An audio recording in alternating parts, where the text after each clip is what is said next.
competition. It has been okay. You can keep going, Dan. Sorry about that. Got interrupted by a message that was being recorded. So her play, The Women of Lockerbie, won a Kennedy Center Award and a silver medal in the Onassis playwriting competition. It's been produced more than 700 times around the world and has been translated into 9 languages. Her opera, The Knock, can be streamed free of charge from YouTube video. This was commissioned by the Glimmerglass Opera, and it's the story of military wives whose husbands are fighting in Fallujah. Deborah lives in New York, but she is a native of Alaska, and she was involved in the early development of Juneau's Perseverance Theater, which was founded in 1979. The musical Coyote Goes Salmon Fishing, with a libretto written by Deborah, was produced at Perseverance, and interestingly, it was directed by Molly Smith, which is a name well known to Washingtonians. She later became the artistic director of the Arena Stage. Today's presentation is about Deborah's recent play, My Lord, What a Night, telling the story of the meeting and subsequent lifelong friendship of 2 preeminent 20th century Americans, the singer Marian Anderson and the scientist Albert Einstein. Like many of Deborah's plays, this one has a serious underlying context, in this case, to consider the impacts of racism and anti-Semitism in American life. Welcome, Deborah. The floor is yours. Thank you, Dan, and it's great to be with you today. I've prepared a PowerPoint presentation, so I'm assuming I've been made co-host. I will share it. Please know that I'm not terribly computer literate, and I've been having some problems. So if it crashes, please bear with me, and I will reload and start again. So, but here goes. Let's see if I can make this work. Hold on just a minute. Can you see it? Yes. Mm-hmm. Yay. Okay, so far so good. Okay.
I thought it was appropriate to start with Marian Anderson. That was Marian singing My Lord, What a Morning, a very famous Negro spiritual that was one of the inspirations for the play. So my journey with this play began many years ago. I was raised in the suburbs of New Jersey on one of those streets where every house was the same except for the color. Our house was pink and then it was painted green. And our house was filled with books. And my mother, who is with us today, loved to read. And unfortunately for her, but lucky for me, there was no one else on the street who shared her passion for reading. And so she began to feed me books at a very young age, books that were far beyond my years, just so she could have somebody to talk to them about, to talk with about them. So when I was 7 years old, oh, come on, hold on. she gave me a copy of Marian Anderson's autobiography called My Lord, What a Morning. And it is a book that I've never forgotten. In 2016, when I got the opportunity to write a play for a theater company based on a historical event that took place in New Jersey, I jumped at the chance to write about the night in Princeton in April 1937, when Marian Anderson was denied a room at the Nassau Inn because she was Black. Albert Einstein invited her to stay at his house, and this began a lifelong friendship between the two that would last for the rest of their lives. My play, My Lord, What a Night, and this is from the production in Shepherdstown, West Virginia,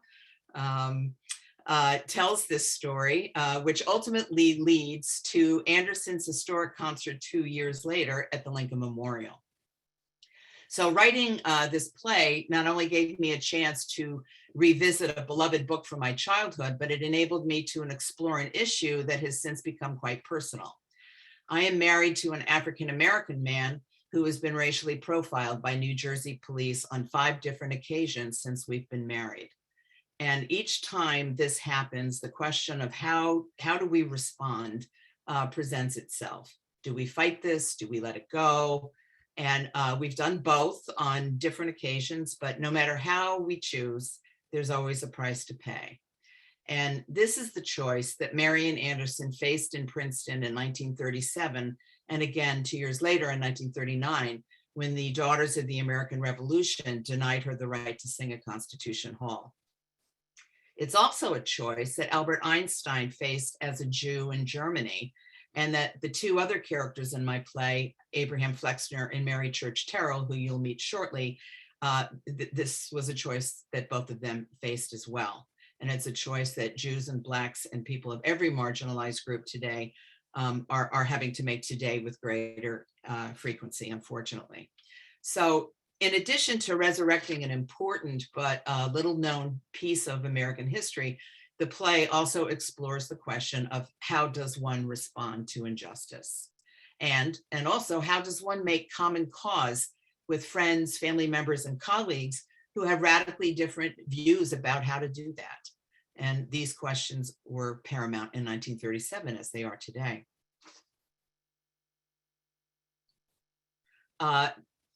1937 was a time of great division and polarization, both in the world and in the United States. Overseas, the Nazis rose to power in Germany, and here at home, segregation and Jim Crow were in full swing.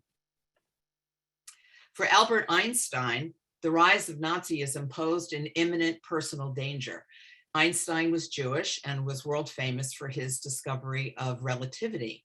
And the Nazis branded relativity as Jewish physics, and they enlisted the leading scientists of Europe to denounce him, which unfortunately they did. The Nazis also ransacked and destroyed his home in Berlin, and then they published a magazine with his picture on the cover with a headline that said, "Not yet hanged." Abraham Flexner, a fellow Jew, offered him a fellowship at the Institute for Advanced Study in Princeton, New Jersey, and brought him to America. For Marian Anderson, discrimination in the United States posed constant barriers to both her education and her livelihood. Raised in Philadelphia, she quickly became a star singer in her church choir, and she was so impressive. They called her the baby contralto. And her neighbors and church members, recognizing her talent, took up a collection to pay for music lessons. But when she went to the Philadelphia Music Academy to enroll for classes, she was turned away because she was Black. So she took herself to England and to Germany to get the training that she was denied in the United States. And she quickly became a star on the concert circus, and she was performing for sold out crowds all over Europe and also performing for the crowned heads of Europe. When world famous conductor Toscanini heard her sing, he proclaimed that she had a voice that was heard once in 100 years. Saul Hurok, who at the time was very famous, the most famous American impresario, upon hearing what Toscanini had said about her, signed her immediately and brought her back to the US, where she was subjected to the humiliations of Jim Crow, even though she was headlining in places like Carnegie Hall. Anderson and Einstein had very different views about how to respond to the discrimination and the injustices that they suffered. And this is one of the things that immediately struck me when I began to write the play, that they still became very close friends in spite of their rather passionate differences. Einstein was never one to keep quiet about things. In Germany, he was a vocal opponent of Nazism. He was a staunch advocate for pacifism, and this kept him at the top of the Nazi hit list. When he got to this country, he was appalled by the injustices inflicted upon Black Americans, and he used every opportunity to speak out about them. Quote, "The worst disease in America is the treatment of the Negro," he said, "and I cannot keep quiet about it." At the time, he was literally the most famous person in the world. Everything he said made it into the newspapers and usually into the headlines. And Einstein recognized that fame gave him a very powerful podium, and he felt that he would be remiss to not use it, and use it he did, to draw attention to civil rights issues here in the US and also to the plight of Jews in Europe. And this was something, it's interesting because today the media jumps on everything and puts it out there. But at the time, newspaper editors were very reticent about publishing this stuff. And so they didn't want to draw attention to what was happening in Europe or here in the United States. So, but when Einstein spoke up about it, because he was so famous, it got into the headlines. Marian Anderson, on the other hand, studiously avoided making any comments about discrimination or injustice or politics. And even though she said, quote, Jim Crow bit deeply into my soul, she chose to respond with diplomacy, grace, and elegance. She knew that everyone, Black and white, was watching her every move, and she believed that the most effective statement she could make was to conduct herself in a professional and dignified manner. And she believed that this was actually the most powerful way that she could challenge white America's assumptions that Blacks were inferior. She said, and this is a quote, "If I were inclined to be combative, I suppose I might insist on making an issue of these things, but that is not my nature. And I always bear in mind that my mission is to leave behind me the kind of impression that will make it easier for those who follow." Anderson's views were more in line with the racial uplift policies of Booker T. Washington than with the race-conscious protest tradition advocated by W.E.B. Du Bois. Now, her view was also very important to her manager, Sol Hurok, who did not want his clients mixing art and politics.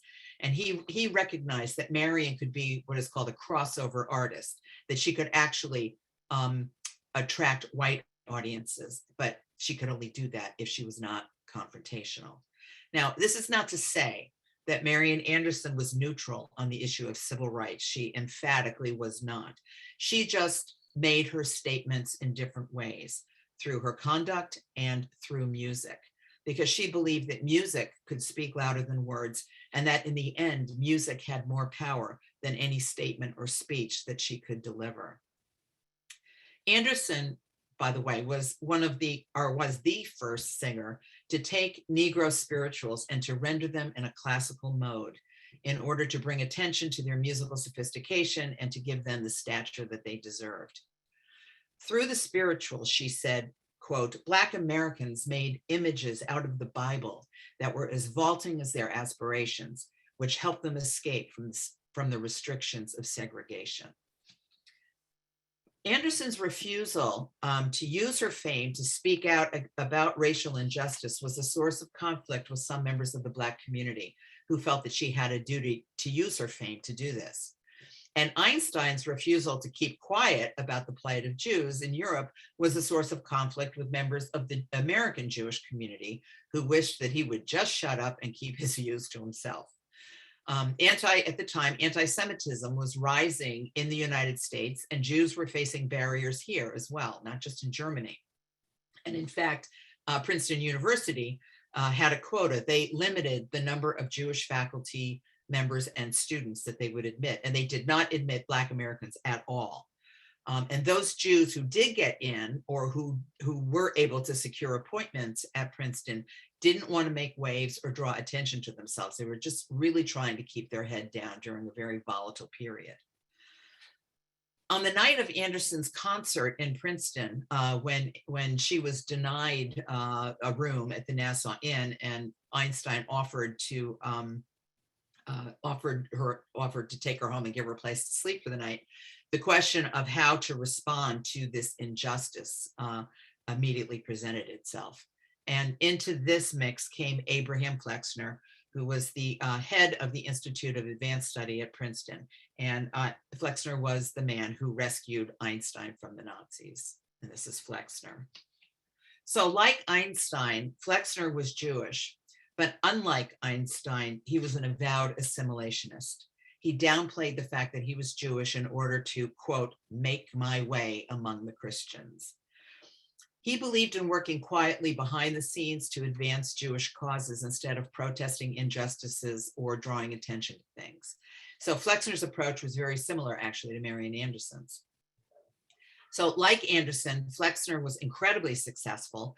Before coming to Princeton and founding the Institute, he was a leader in the educational field. And he created what is called the Flexner Plan. And if any one of you have been to the doctor's office recently, you were the beneficiary of the Flexner Plan, because it radically changed the way that medical doctors were trained in the United States. And to this day, medical training in the US is based on the Flexner Plan that he developed. And that plan is largely responsible for the fact that the United States has many of the world's best doctors. He's also, Flexner's also the one who came up with the whole idea for the Institute of Advanced Study at Princeton. And so basically the Institute was conceived of as a paradise for scholars. That's how Flexner described it. He gathered the best minds in the world and supported them financially so that they could be insulated, this is a quote, from all mundane concerns. If you got a post at the Institute, you didn't have to teach, you didn't have to do anything but think and pursue your studies in community with other geniuses. So the Institute continues to this day at Princeton, and it's an institution that, again, has impacted all of us. The minds he assembled there led to the development of nuclear energy, and also the invention of the computer. We would not be doing this Zoom session today had it not been for the scholars that he assembled at the Institute. Flexner also was using the Institute to rescue Jewish scholars from the Nazis. But again, he did this quietly. He was at a university that limited the number of Jews, and in order to be successful, he had to work behind the scenes. So Flexner was just as committed as Einstein was when it came to the issue of helping the Jews, but he had a very different approach. This is Einstein and Flexner. When Einstein arrived in Princeton and became a constant feature in the local and national and international press because of the statements that he was making about Blacks and Jews, the fireworks began. Flexner and Einstein, right from the beginning, fought, and their battles are legendary.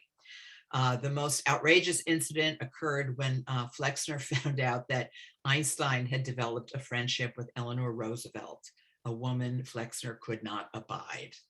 So Flexner started opening Einstein's mail, and when he discovered an invitation from FDR and Eleanor to have dinner at the White House, Flexner responded as Einstein, turning down the invitation.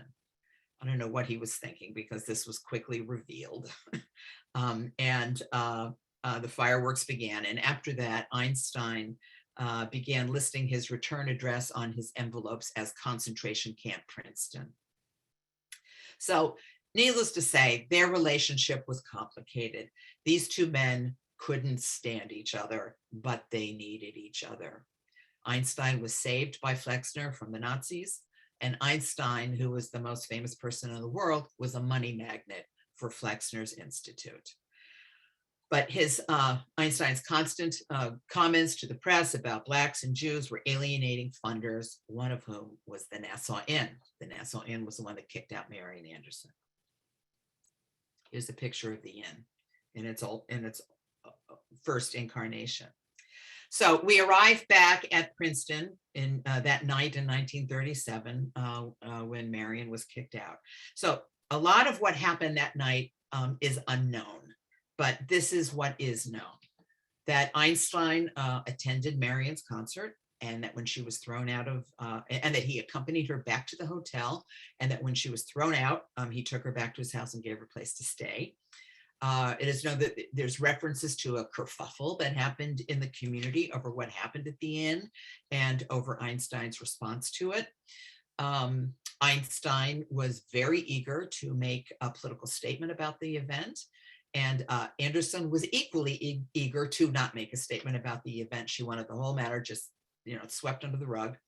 And Flexner got involved, as Flexner always did.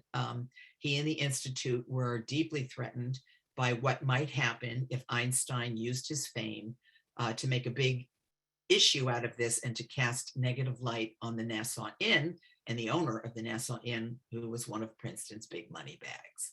So other than that, nobody knows what happened, but those are the givens of the night. So this is what I always look for when I'm writing plays based on historical events, the blank spaces. I'm not interested in documentary. It's better left to the documentarians. And more importantly, theater is not documentary. Theater is drama.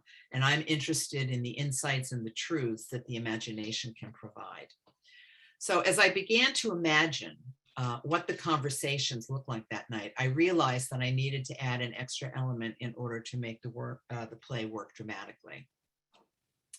On the Jewish side of the equation, I had Einstein and Flexner, who both suffered injustice, but took opposing views about how to respond to it. Einstein was the protester, Flexner the diplomat. On the Black side of the equation, I only had one view. I had Marian Anderson's, and like Flexner, she was a diplomat. So I knew right away that I needed to bring in someone from the Black community who was a protester and who was opposed to Anderson's go along to get along approach. I decided to add Mary Church Terrell to the cast of characters in order to get this balance. Now, she was not there in Princeton that night, but everything she does in my play is based on things she actually did or things that she said or things that actually happened to her during this time period. So for those of you who don't know Mary Church Terrell, she was a leading African-American suffragist and civil rights activist. She was one of the early foot soldiers of the civil rights movement. She was originally from Memphis, Tennessee. Her mother was a beautician who developed very famous special hair products for Black Americans, and she was a successful businesswoman. And her father was a very successful businessman. So, but when her best friend, Tom Moss, was lynched by a Memphis mob, she became activated at a very young age and dedicated her life to promoting the welfare of my race. So I chose Terrell not only for her views, but for her historical significance. She wrote an autobiography called A Colored Woman in a White World that chronicles her tireless efforts working in the trenches on behalf of civil rights.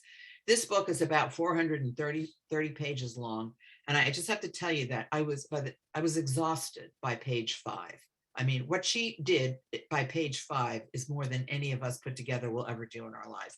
This woman had limitless energy. And she said modestly of herself, well, I possess the fervor of conviction. Understatement of the year. She was a constant presence at every protest. She has a list of accomplishments that few can boast of. She was the first Black woman to go to college, to get a college degree, the first to get a master's degree, the first to be appointed to a school board, the first to sit on a committee formed in the 1920s to study police violence against Black men. Funny how things haven't changed. Her list of firsts are too many to mention. She is probably best known and most famous for spearheading the movement that desegregated the restaurants in Washington, D.C. in the 1960s. And she did this when she was 86 years old. She's one of the unsung heroes of the civil rights movement. And only recently, just in the last year, in fact, has she begun to get the attention she deserves. The first ever biography of her was finally published during the pandemic, and it's called Unceasing Militant, and I highly recommend it. It's a really terrific book. And at the end of this presentation, I'm going to put up a bibliography so those of you who are interested can get information about it if you're interested in reading.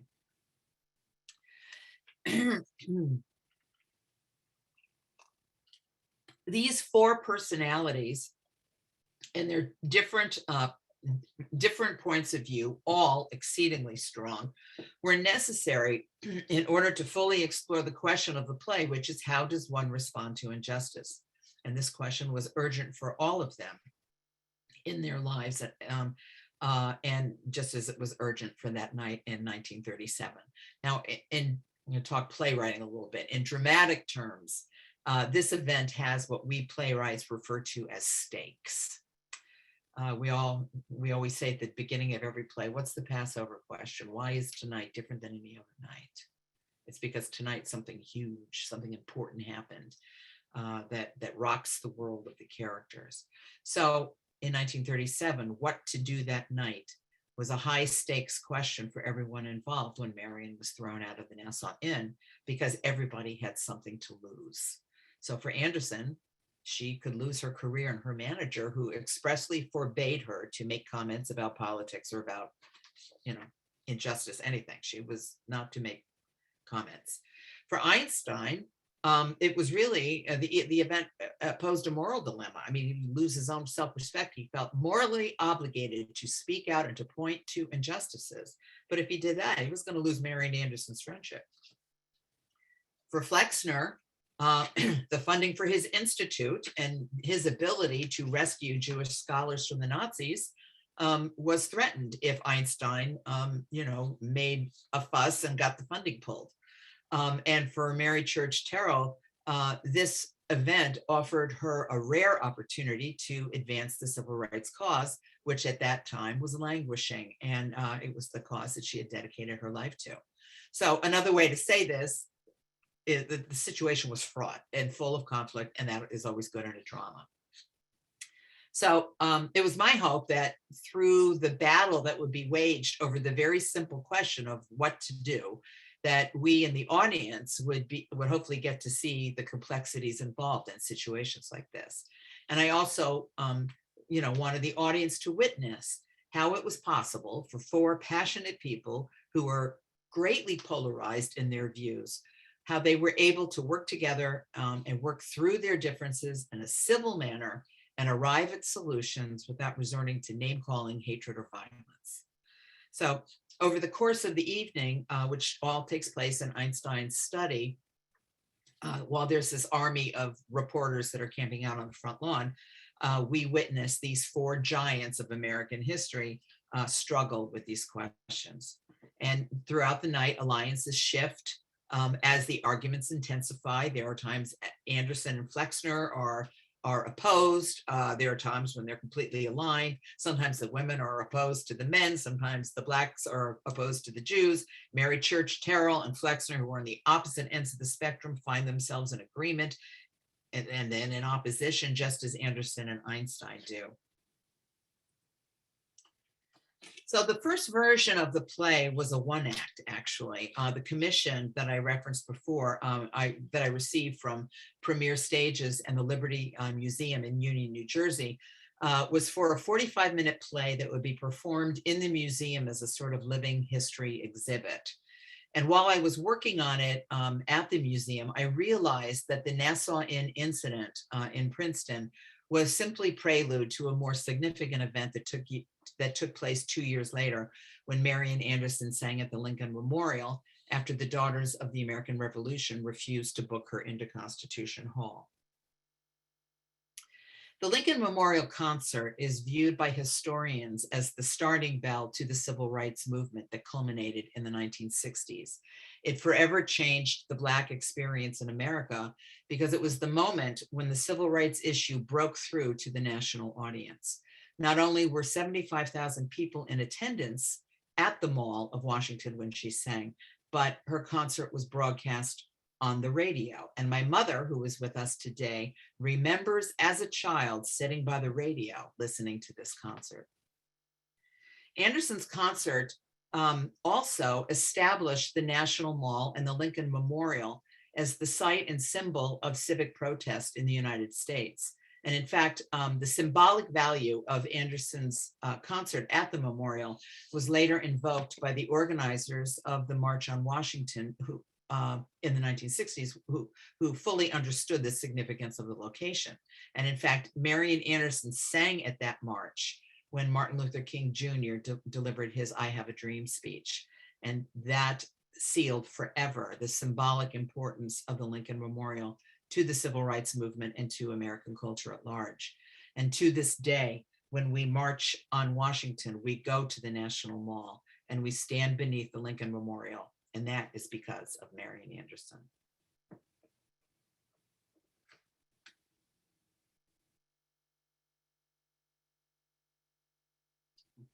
Okay, as soon as the one-act version was mounted, I began work on expanding the play to include the events of 1939. This is a production photo from the Contemporary American Theater Festival in Shepherdstown, West Virginia. Okay, so when I began working on expanding the play from the events of Princeton to include the Lincoln Memorial, I just have to say that rarely does history accommodate the needs of the dramatist. You always have to go in and change things. But this was kind of unreal, because I discovered that in March of 1939, the very month that Marian Anderson's Constitution Hall controversy was raging at fever pitch, Einstein was presented with evidence by two Hungarian physicists that it was possible to enrich uranium in order to build an atomic bomb. And he was told that the Nazi physicists were working to do just that. So his big crisis happened when hers did. I mean, within like the same week, actually. Einstein had to get this information to FDR, but he was not able to, because his political activities on behalf of African Americans had gotten the attention of the FBI, who labeled him a national security risk. So he did not have access to FDR. So he had to get to FDR. He needed help. And lo and behold, he was able to get it from Alexander Sachs, who was with the Lehman Brothers, one of the money devils in Flexner's circle. Einstein called all the funders money devils. So now during this period, Flexner's position at the Institute was also threatened when his Jewish board members confronted him over his refusal to oppose the anti-Semitic admissions policies at Princeton University. Again, he had gone along a little too far, and he ended up resigning in controversy from the Institute. And we also know that Mary Church Terrell became involved in behind the scenes negotiations to obtain the Lincoln Memorial for Anderson's concerts, which took place in April. And so all four of my characters had major crises occur in real life within an actual 8-week period. And we know that many of them were in contact with each other. So as before, there were blank spaces. This leaves a role for the playwright. The historical record tells us what happened, but it doesn't tell us how. So again, this is what we know took place in those 8 weeks. Einstein had to proceed in a diplomatic fashion in order to get his message about the bomb to FDR. In other words, he had to keep his mouth shut, which he was not accustomed to doing. So in a word, he had to become Flexnerian. And when Flexner's go along to get along approach blew up in his face, he had to change too. So after resigning from the Institute, Flexner spent the rest of his life on the lecture circuit speaking out about a number of issues, including the plight of Jews. So he actually moved closer to Einstein's original position. Mary Church Terrell was a Republican, And she was actually working for presidential Republican candidates to unseat FDR because FDR would not support the anti-lynching law. He had to keep his Southern Democrats at the time in his coalition to maintain his power. So Mary Church Terrell worked against FDR. So she had to, instead of putting herself on the protest lines, had to work behind the scenes to convince FDR to allow the Lincoln Memorial, which was federal property, to be used for the concert. So like Einstein, she had to move to the Flexnerian position. And for Marian Anderson, how to respond to the Constitution Hall situation demanded the biggest change of all. The DAR's refusal to let her sing became a national controversy, and it also became an international controversy when the Nazis began to use her to prove that there was no difference between America's treatments of Blacks and the Nazi treatment of Jews.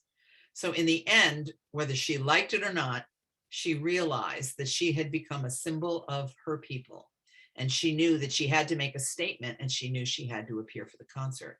So, I mean, this is a dramatist's dream. All four characters end up in the opposite position from where they started. So what I think is remarkable is that Marian Anderson, who stuck to her guns all those years by focusing on music and not on politics, ended up making the biggest political statement of all, which had a long-lasting historical impact. And she did that not with speeches or protests or statements, but with music. And so she changed. She made a huge change, but she remained true to herself because it was the music that moved people. Anderson insisted, she always insisted, that the singing, or that the making of and the singing of a song was an act of liberation. She knew that music was more powerful than words and had the ability to move people in ways that arguments and language could not. And at the concert, she said, at the Lincoln Memorial, she sang several Negro spirituals, some German leader, and one of our national anthems, America. But she changed the words to the anthem. My country, 'tis of thee, sweet land of liberty, of thee I sing, was changed to thee we sing. And this subtle change of words had a huge impact. She turned the anthem from being a statement about America into a plea from Black Americans to white Americans to, quote, embrace us as we have embraced you. And with music, Marian Anderson carried the civil rights movement into the ears of millions of Americans and into their hearts.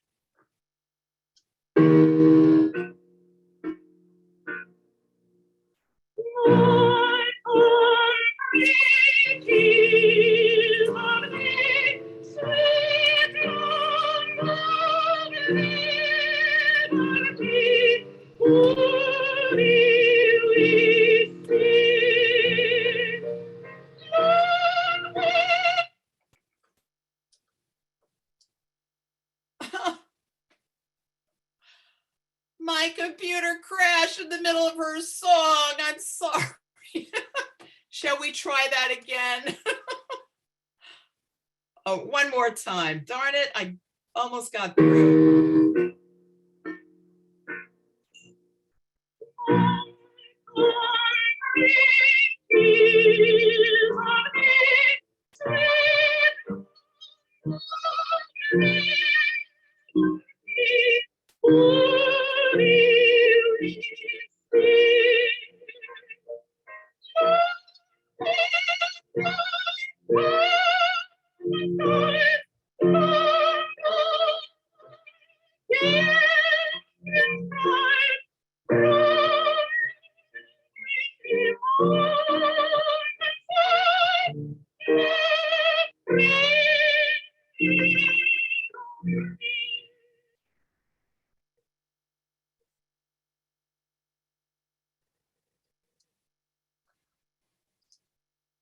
And here is a list of the historical sources that I used to write the play, if anyone is interested in reading further about it.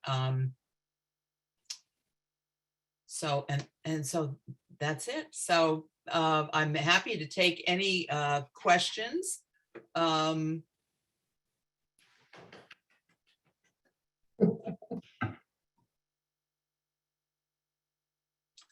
Okay, I'm going to stop sharing and just go back to, I can make this list available if you weren't able to catch it. Okay. When is the play going to be given? When and where? Well, it was performed at Ford's Theater this last fall, and it has since been optioned for Broadway, but it's going to go to the West End first. So I'm currently working with the man who directed it at Ford's Theater, and with a commercial producer, and we're in the process of trying to cast it in London right now. So we don't have dates, but that's the next step for the play. The contracts were all signed and we're moving ahead. So. Well, time to bring it to Washington. Well, we've already been to Washington. We were at Ford's Theater in the fall. So Yeah. Bring it back, please. yeah. Hey, Deb, you can talk to Molly Smith.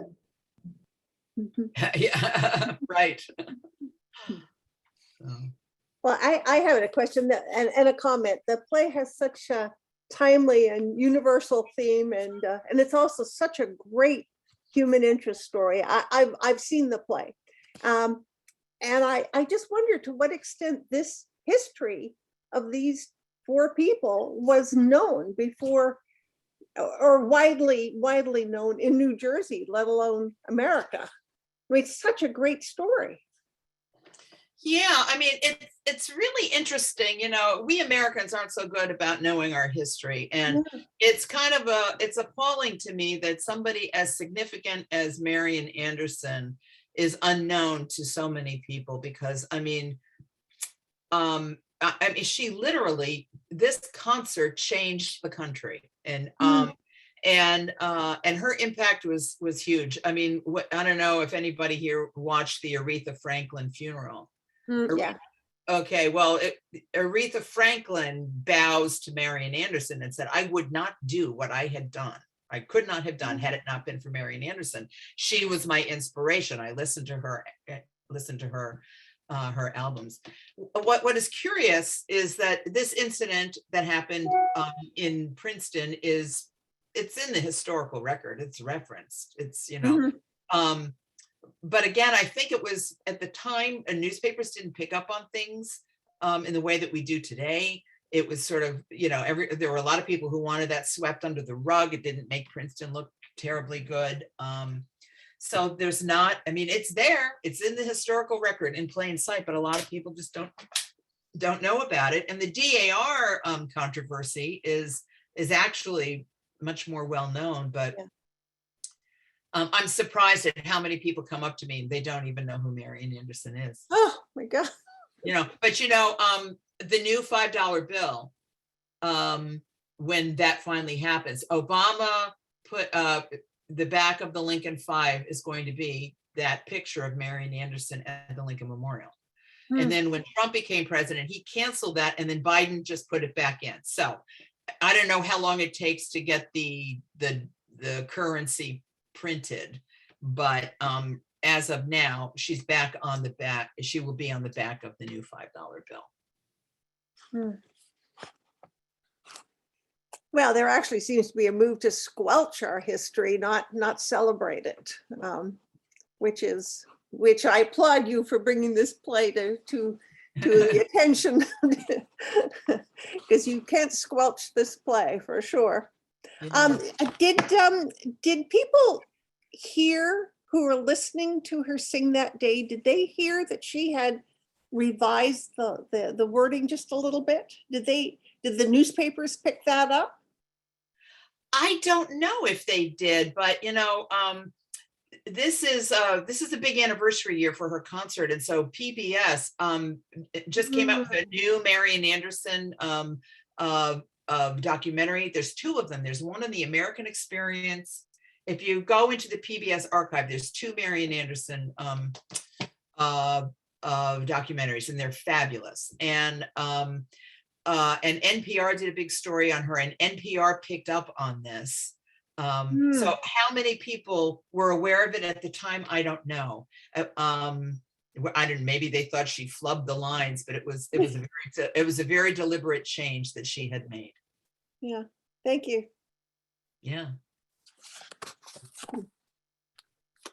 Of course, Deb, I knew who Marian Anderson was, and I also knew who Albert Einstein was. The thing I didn't know is that they were friends. Yes. Yeah. Yeah. What? So, can you tell us more about their friendship? Like, did it start at that night when she was denied an entrance, and how close were they?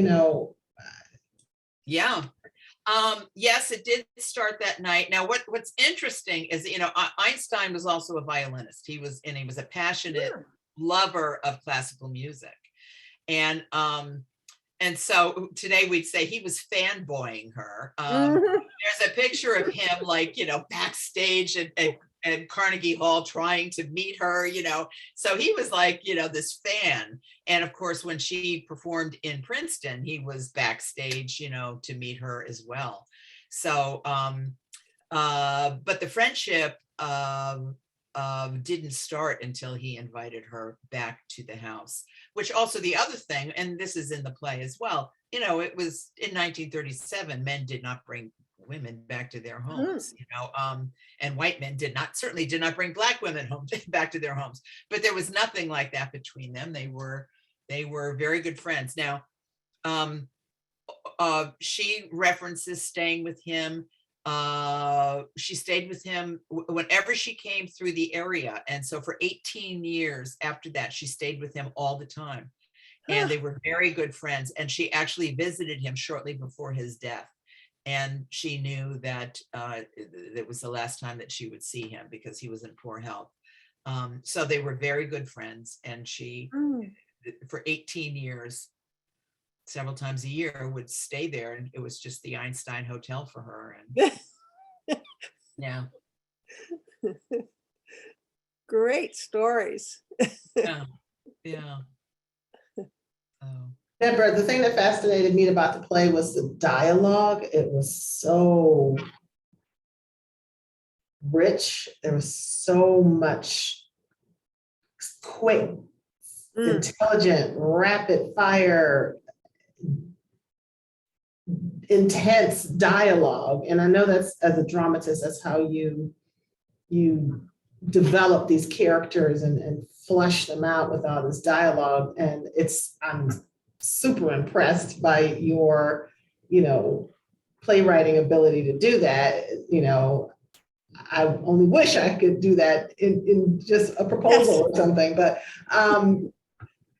did it ever just drive you nuts did you ever have like a thought or a piece of snippet of dialogue in your head and you didn't know who to give it to when, or did you switch it around? Because this is somewhat historical fiction. I mean, you're making up interactions based on lots and lots and lots of historical facts. Right. Well, I was very lucky with this play that 3 of my 4 characters all wrote autobiographies. Marian Anderson, Mary Church Terrell, and Flexner.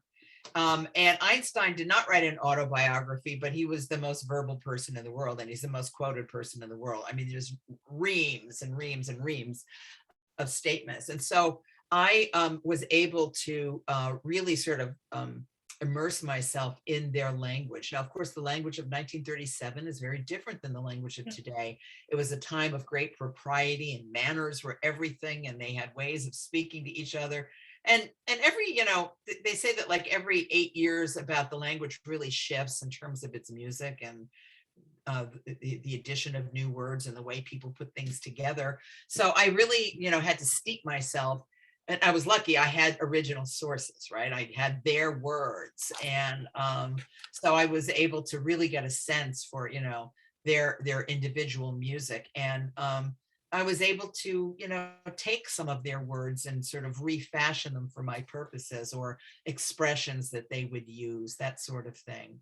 And then of course I didn't have anything that I could take. I would have to make it up, but I was like really trying to imitate their style and their music. So that was, there were a lot of times that in an early draft, I'd be like, oh, that is so like 2020 or something. It's like, nobody would ever say that, right?